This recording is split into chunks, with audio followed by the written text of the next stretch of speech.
오늘 하나님의 말씀은 히브리서 11장 17절입니다. 제가 봉독하겠습니다. 아브라함은 시험을 받을 때 믿음으로 이삭을 드렸으니 그는 약속들을 받은 자로 돼 그 외아들을 드렸느니라.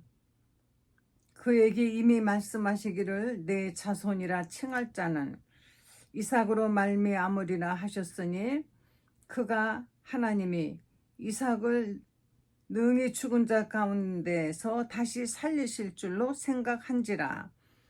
비유컨대 그를 죽은 자 가운데서 도로 받은 것이니라. 아멘. 우리의 믿음의 조상이라고 하는 아브라함은 그가 나이가 100세가 되었고 그 아내는 90살이 되었을 때 하나님이 이삭을 낳게 하여서 이삭을 받았습니다. 하나님께 받은 것이라고 할 수밖에 없는 것은 생리적으로 볼 때 아브라함도 사라도 성경에 나오기를 사라는 이미 아이를 낳을 수 있는 그런 기능을 상실한 늙은 사람이고, 게다가 원래 창세기의 19장인가 보면은 사라는 원래 임신을 할 수가 없는 여자라고 창세기 30장에 있습니다. 30장 11절에 사라는 임신하지 못하였다 그랬습니다. 임신을 못한다는 것입니다. 불임증이죠. 지금도 예나 지금이나 불임증이 많이 있습니다. 그래서 사라는 자기가 아이를 낳을 거라는 거는 나이를 상관하지 않고 아예 포기를 할 수밖에 없었는데, 게다가 이제 경수까지 끊어져서 아이를 낳지 못하게 되었을 때 하나님이 오셔서 내가 아들을 낳을 것이다 했더니 처음에는 웃었습니다. 아예 괜찮습니다. 하나님 그렇게 안 하시. 전 나이지 너무 많거든요. 이런 뜻이죠. 그때 하나님께서 왜 사라가 웃느냐? 근데 그때 사라가 웃을 때 사라는 하나님 앞에 있지 않았습니다. 장막 뒤에서 그 소리를, 그 말씀을 듣고 장막 안에서 혼자 깔깔대고 웃은 것이 아니라 그냥 말하자면 너무 저보고 누가 뭐 로또가 당첨돼가지고 500억이 생겼다 그러면 제가 믿겠습니까? 안 믿죠. 말도 안 되는 소리 하지마 하는 것처럼 사라가 하나님이 말씀하시는 것을 듣고 이제 영감도 늙었고 나도 늙었거늘 어찌 그런 일이 있겠는가 이러고 이제 웃었더니 하나님이 사라가 장막 안에서 왜 웃느냐? 그래서 사라가 얼마나 놀랬겠어요. 그냥 하나님이 어떻게 아시고, 그래서 아닙니다, 안 웃었습니다 하고 순간 그냥 부인을 했습니다. 그랬더니 하나님이 네가 아니다, 네가 웃었다. 아니 웃은 거 가지고 하나님이 또 다시 재차 말씀을 하시면서 여호와께 능치 못할 일이 있겠느냐 하고 하나님이 그때 엘샤다이, 하나님은 능치 못함이 없다라고 말씀하십니다. 맞습니다. 사랑하는 성도 여러분, 우리 하나님은 능치 못함이 없는 분이라는 것, 그것을 꽉 붙잡으세요. 엘샤다이. 우리 인간의 생각으로, 우리가 과학적으로 의학적으로 경험으로 다 통원해서 아무리 생각해도 아이를 낳을 수 없는, 우리는 살면서 그런 경험을 많이 하죠. 모든 것을 다 포기하고 안 돼 세상 돌아가는 거 봐봐, 되겠나? 안 돼. 아유, 저 사람도 사람 되긴 글렀어. 어려서부터 그 지금까지 살아온 거 봐봐, 틀렸어. 안 돼. 그런데 변화되는 그런 사람들이 많이 있습니다. 아무리 불경기라 할지라도 불경기 속에서 유독 호황을 누리는 믿음의 사람들이 있습니다. 아무리 세상이 가물었다 하더라도 하나님께서 이스라엘 땅에 3년 6개월 만에 피를 내려 주셨습니다. 하나님께서 이렇게 원래 아이를 낳지 못하는 사라에게 아들을 주신다는 사실, 이거는 왜 하나님의 능치 못함이 없기 때문에 하나님이 해주신다는 것이에요. 하나님은 능치 못함이 없습니다. 저는 가끔 이 찬송 한마디를 부릅니다. 내 하나님은 힘이 있고 능히 있어 못할 것 전혀 없네. 내 아버지는 힘이 있고 능히 있어 못할 것 전혀 없네. 그분은 모든 것을 할 수 있는 분이시기 때문에, 모든 것을 할 수 있는 능력자이시기 때문에 하나님이 하시고자 하면 할 수가 있다는 것을 믿으시기 바랍니다. 할렐루야. 이렇게 해서 이제 아브라함에게 하나님의 아들을 주셨는데, 아브라함 이제 이삭이 장성해가지고 청년이 되었을 때 하나님이 갑자기 아브라함에게 내 아들, 내 독자를 내게 바치라. 다시 말하면 제물로 나에게 바치라는 겁니다. 우리는 창세기에서 이 하나님의 이 말씀을 우리가 듣고 아브라함이 어떻게 했는지 우리는 알죠. 너무나 잘 알죠. 뭐 단골 설교로 맨날 나오는 아브라함이 이삭을 바치라 했는데 하나님께 그같이 바쳤다. 이것은 정말 엄청난 믿음인 것입니다. 그렇게 하나님의 축복해 주셔서 이제 아들도 얻었고 이제 어느 정도 자리도 잡고 정말로 너무 태평하고 너무 평안하게 살아가려고 할 때 하나님이 아브라함의 믿음을 시험하시는 것입니다. 위기가 왔습니다. 여러분, 우리 인생을 사는데 위기가 전혀 안 온다고 생각하시면 위기가 왔을 때 너무 깜짝 놀랍니다.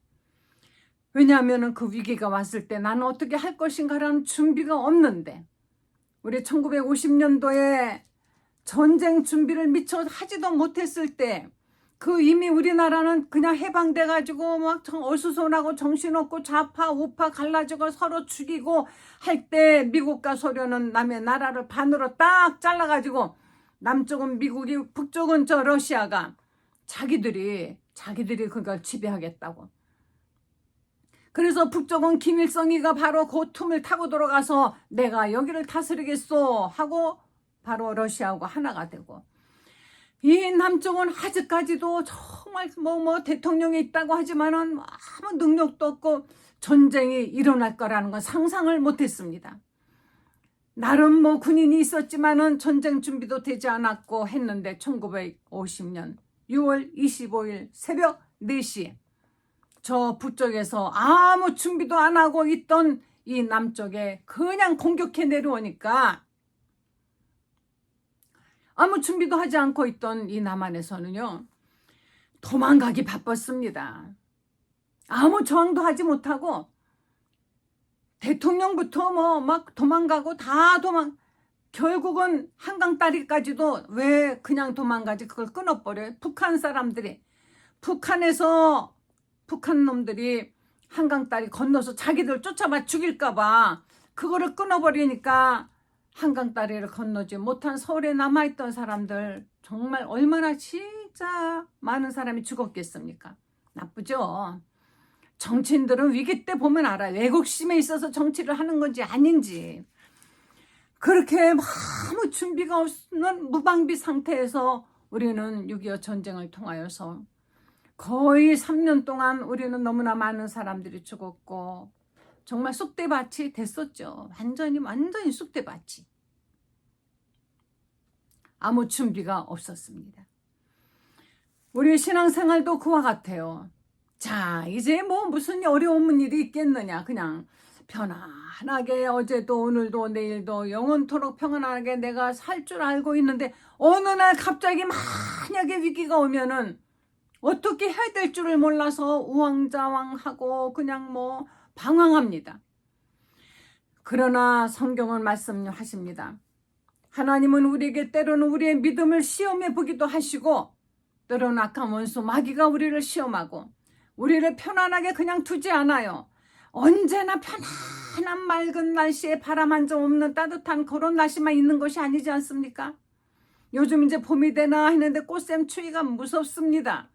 우리는 정말 이렇게 대비하지 않은 상태에서 만약에 신앙의 위기가 오면은 어떻게 해야 되는지를 몰라서 우왕좌왕, 여기 물어보고 저기 물어보고 여기가 사정하고 뭐 그냥 하소연하고 부정적인 말을 하고, 이런 위기가 옵니다. 때로는 우리가 믿음을 정말 굳건히 지켜야만이 되는데 우리의 믿음을 빼앗아가기 위해서, 우리의 믿음을 시험하기 위해서 이런저런 시험이 많이 오는 것입니다. 사업하는 분들은 위기가 많이 오죠.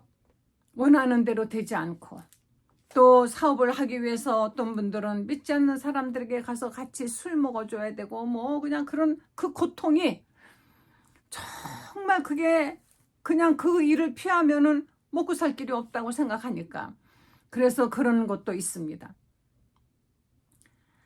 또 믿지 않는 가정에 결혼을 해서 들어간 사람은 정말 그 믿음이 없는 시집에 들어가 가지고 주일마다 교회를 못 가게 하는 시집 식구들 때문에 언제나 그냥 위기. 그래서 거기에 그냥 편한 게 편한, 가정의 평화를 위해서 저 교회 안 가겠습니다. 하나님 아시겠죠? 그냥 저 이해해 주세요 하고 교회를 안 가면 그 사람은 그 위기에서 넘어지는 것이에요. 그것을 이기고 교회를 계속 나가면 핍박이 옵니다. 뭐 심지어는 뭐 온갖 이야기들이 다 들리고 나중엔 이혼하자 뭐 별소리들을 다 하지 않습니까? 이혼하는 한이 있어도 나는 하나님의 말씀을 지킬 것이다 했을 때 하나님은 거기서 건져주시는 것이에요. 처녀 마리아에게 하나님의 성령이 임하셔서 임신을 했습니다. 천사 가브리엘이 찾아와서 내가 아이를 낳을 것이다 했을 때 마리아가 기가 막혔어요. 저는 남자를 알지 못하는데 제가 어떻게 아이를 낳겠습니까? 그때 하나님의 성령이 내게 임하시고 하면 하나님의 말씀은 능치 못함이 없느니라. 그때 마리아가, 이 처녀 마리아가 그냥 처녀 마리아가 아닙니다. 지금부터 2000년 전에 유대 땅에 유대 집안에 정언한 남자가 있는 처녀예요. 처녀가 임신을 하면은 그때는 그냥 처녀가 임신을 해도 그랬지만 돌 맞아서 죽이는 것이 합당한 것이었습니다. 하물며 정언한 요셉이라는 정언자가 있는 유대인 집안에서 만약에 여자가 임신해서 배가 불러오면은 당연히 사람들이 많은데 데리고 나가서 돌로 때려서 죽이는 것이 하나님의 일이라고, 하나님 뜻이라고 생각하는 그 때였습니다. 그러나 마리아는 위기가 왔지만은 내가 이러면 어떻게 하겠습니까? 그때 하나님의 말씀은 능치 못함이 없느니라. 그때 마리아가 해둘래, 나는 당신의 애를 낳아주는, 그냥 애를 낳아주는 종입니다. 그러니 말씀대로 내게 이루어지기를 원합니다. 이렇게 마리아는 정말 모든 위험을, 만약에 이것이 잘못되면 이런 걱정이 있었는지 없었는지 모르지만 없었는 것 같아요. 그러니까 해둘래, 나는 당신의 계집종이오니 내게 말씀대로 이루어지기를 원합니다. 하나님께서 될 만한 사람을 부르셨겠죠. 그냥 믿음도 없는 어디 겁쟁이를 하나님이 너 아예 낳아라 그러셨겠어요. 아마 이 마리아의 믿음은, 그리고 그 정언자 요셉의 믿음은 더할 나위 없이, 자기 아내가 아내 될 사람이 자기는 분명히 손도 안 건드렸는데 배가 불러왔을 때 요셉은 걱정을 하고 고민을 하고 잠을 못 자고 몇 날 며칠을 얼마나 진짜 그 마음 가슴앓이를 했겠습니까? 어디다가 말할 수도 없고 말하면은 다 큰일 나죠. 꼼짝없이 자기 아이라고 사람들은 또 오해를 할 터이니 그냥 속도 위반을 해가지고 임신했다고 또 그렇게 얘기를 하지 않을까. 그런데 자기는 아닌데 내가 어떻게 이 여자를 데려다가 내 아내를 삼고 내가 기를 것인가. 그래서 요셉은 그래도 데려온다는 생각은 못하고 조용히 내가 그냥 보내야 되겠다. 그런 가정, 그런 그 두 사람이 정혼하고 결혼하기 전에 이 가정에 위기가 왔습니다. 그런데 그때 하나님께서 꿈에 요셉에게 내 아내 마리아 데려오는 것을 두려워하지 말라. 저에게 바로 임신한 것은 저가 성령으로 된 것이니 그가 아들을 낳을 것이다. 아들을 낳으면은 그 이름을 예수라고 하라. 왜냐하면은 그는 바로 이 모든 저의 백성들의 죄를 사하기 위해서, 구원하기 위해서 오는 자라. 하나님의 이 같은 말씀 한마디에 요셉은 바로 그냥 결정하고 순종했습니다. 마리아는 바로 순종하여, 요셉도 순종하여, 순종하는 그 위기가 찾아왔지만은 순종함으로 인하여서 마리아와 요셉 가정에 예수님께서는 오실 수 있었던 것입니다. 마리아에게, 아브라함에게 하나님께서 내 아들 내 독자를 내게 바치라. 그때 아브라함이 정말 일생일대 차라리 주시지 말지 왜 주셔놓고 도로 이렇게 죽이라고 달라고 하십니까? 왜 줬다 뺏었다 하십니까?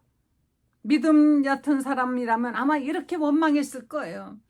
왜 나에게 이런 시련을 주십니까? 사람들이 자기 정말 사랑하는 자식을 잃고 부모들은 그렇게 기도하는 사람 많습니다. 또 하던 일이 안 되고 금전적인 어떤 어려움이 있으면 그렇게 또 하나님을 원망합니다. 이런 위기가 올 때마다 우리는 어떻게 해야 되는지 성경에 믿음의 조상들을 보면서 우리는 여기서 배워야만이 되는 것이에요. 작은 것 하나도 순종 못하면서 어떻게 이 아브라함 같은 믿음을 가질 수 있을까 참 걱정이 되기도 합니다. 많은 위기가 오면 어떤 사람은 이제 자기 어떤 사업체를 시작을 했는데 이게 꼭 주일날 열심히 해야만이 되는 거라고. 그러나 주일날 억만금을 벌어도 나는 주일을 성수하겠습니다 하고 딱 그 일을 중단하고 계속 그냥 자기 사업을 하니까 다른 데보다도 뭔가 매상도 덜 오르고 그랬답니다. 그러나 시간이 갈수록 하나님께서 축복해 주시는데 이상하게 똑같은 그 업종이라도 거기만 그렇게 잘 된다는 것이에요. 하나님께서는 믿음을 보십니다. 하나님은 이가 순종하나 아니하나 바로 자기의 물질보다 자기의 자식보다 나를 귀하게 여기나 내 말을 순종을 하나 이거를 보시는 것이에요. 하나님의 아브라함에게 이삭을 바치라 했을 때 하나님께서 이삭을 정말 바치기를 원하셨던 것이 아니라 그럴 믿음이 있는가 없는가 그걸 보시는 것입니다. 아브라함은 하나님이 이삭을 바치라 했을 때 이미 여기 아까 제가 읽어드린 말씀에 19절에 11장 19절에 그가 하나님이 능히 이삭을 죽은 자 가운데서 다시 살리실 줄로 생각한지라 비유컨대 죽은 자 가운데서 도로 받은 것이라. 왜 그렇게 생각했을까요? 18절에 보세요. 그에게 이미 말씀하시기를 내 자손이라 칭할 자는 이삭으로 말미암으니라. 하나님께서 아브라함을 부르실 때 내 자손이 하늘의 별 같고 땅의 모래 같을 것이다. 근데 자식이 하나도 없는데 자꾸 그 말씀을 하셨습니다. 하나님 제 그냥 종이나 내가 양자 삼아서 이렇게 살랍니다. 아니다. 그래 나중에는 기다리다 못해서 또 하갈이라는 여종을 취해서 이스마엘을 낳았습니다. 이스마엘이나 제 곁에 이제 두고 살 겁니다. 아니다. 내가 말한 내 자손이라고 내 하늘의 별처럼 땅의 모래처럼 많아질 내 자손이라는 것은 내가 너에게 주는 이삭의 자손으로 말미암으리라 하고 하나님이 말씀하시고 굳이 이삭을 낳게 하셨어요. 말라 비틀어진 고목나무에서 새싹이 나오듯이 이 부부에게서 새 생명을 잉태하는 힘이 생긴 것은 이 하나님의 말씀을 믿었기 때문인 것입니다. 할렐루야. 감으로 메마른 그 심령 속에 하나님의 말씀이 믿음이 되어서 여러분들에게도 이 같은 놀라운 소망과 희망과 능력이, 믿음의 역사가 일어나시기를 예수 이름으로 간절히 축원합니다. 아브라함은 이렇게 해서 아들을 낳았습니다. 그렇기 때문에 이 이삭은 그 많은 자손들의 씨라는 것을 아브라함은 굳건히 믿었기 때문에 그걸 갖다가 바치라. 아브라함은 아니야, 그럴 리가 없어. 나는 다만 순종할 거야. 죽일 거야. 그러면 죽은 자 가운데서라도 다시 살리실 줄을 믿는 이 기가 막힌 믿음. 나 죽이지 않고 그냥 죽이는 척만 하면은 못하게 막으시겠지. 그거 아닙니다. 나 이렇게 순종하는 척하면 아닙니다. 정말 순종하세요. 정말 나는 죽었다 하고 순종을 하셔야만이 되는 것입니다. 이 아브라함은 정말 이삭을 죽이는 척이 아닙니다. 나무 단 위에 아들을 올려놓고 칼을 들어서 치려고 하는 그 순간 하나님이 아브라함아 얼마나 급하신지 2번을 부르셨어요. 내가 내 아들 내 독자라도, 하나님 말씀 보세요. 내가 내 아들 내 독자라도 내게 아끼지 않냐고 주었은즉. 세상에 하나님이 정말 얼마나 이때 감동하셨을까. 하나님을 감동시키는 순종하시기 바랍니다. 하나님을 감동시키는 순종에는 위기가 오고, 정말 우리가 나는 이제 죽었구나 하는 것처럼 어쩌면은 모든 것을 다 내가 잃었다고 생각할 수 있는 위기가 올 수가 있는 것입니다. 난 정말 죽었구나, 바로 마리아는 정말 죽었구나 할 수 있었어요. 그러나 순종, 마리아, 이 아브라함도 이제 이삭을 내 손으로 죽인다. 뭐 울고 불고 그런 거 없이 초연하게 나는 내 할 일을 하면 된다라는 믿음인 것입니다. 사랑하는 성도 여러분, 위기가 오십니까? 위기가 옵니까? 그때 정말 흔들리지 마시고 먼저 자기 할 일을 하십시오. 먼저 우리가 태풍이 막 온다 그러면은 뭐 계속 방송하죠. 뭐 저기 아파트 고층에 있는 사람들은 유리창에 뭐 신문을 붙이고 뭐 테이프를 붙이고, 그리고 어떻게 태풍 막을 수 있나요? 그 태풍이 지나가기를 기다리면 되는 것입니다. 그리고 뭐 그런 거 붙여놓고 다 만반의 준비를 해놓고 자고 나니까 어느새 태풍이 왔다가 간 것처럼 하나님 말씀에 순종하면은 어느새 위기는 물러나고 하나님의 축복이, 하나님의 놀라운 그 평안함이 여러분에게 임하실 것입니다. 할렐루야! 이렇게 믿으세요.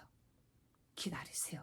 순종하고 그대로 내 할 일은 하지 않고 하나님께 뭐 해달라고만 하지 마시고 먼저 내가 할 일이 무엇인가, 내가 정말 과연 순종하고 있는가 하나하나 점검해 보시면서 여러분의 그 위기에는 반드시 하나님께서 이와 같은 것을 깨닫게 하기 위함이 있습니다.